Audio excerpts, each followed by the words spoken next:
The Magi by Judith Bailey. Is this the right place? We went to the palace to find the baby who was a king. It was the obvious place. But he wasn't there. There was a king who gave us hospitality, but with no great welcome. The learned men told us to try Bethlehem, and the star which we'd seen in the east led the way and stopped over one particular house. An ordinary house for people neither poor nor rich. We looked at each other and for a moment doubted. Did we get it right? Did we read the stars correctly? Had we journeyed hundreds of miles to come to this house? Is this the house of a king? And yet, the star is here. We knocked and entered. There was the man, a carpenter by his tools, the father, we supposed. There was the mother, and on her lap, the child. The child in clothes not rich and fine, but plain. He looked at us and smiled as though foreigners like us from far away were familiar to him.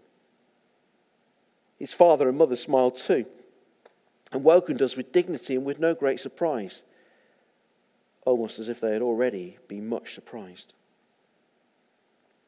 And in that humble home, we too were amazed. That doubt gave way to certainty that this child was the king whom we had come to find. We worshipped him and presented him with gifts, gold, frankincense and myrrh, received by his parents with a mixture of joy, awe and wonder, not of us, but of their God. We talked long with them and heard of Gabriel and Elizabeth, the census and the shepherds, and Simeon and Anna, and knew then that our perilous journey was just one part of the whole story.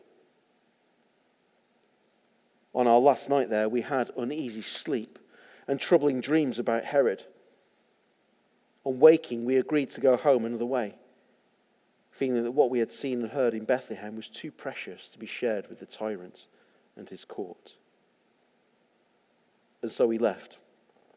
And on our long journey home, we talked of the infant King of the Jews and marveled at the stories of his birth and wondered how all that had been spoken would come true.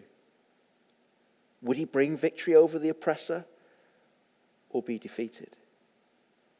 Would he ride in triumph or die in disgrace? And so the years passed. And now we are old, and our journey so long ago seems to us like a dream. Travellers came from that land, and though we asked, they had no news of him. Until recently, when we heard stories of a young man who travelled around, healing and teaching, riding an ass mid shouts of acclaim to Jerusalem.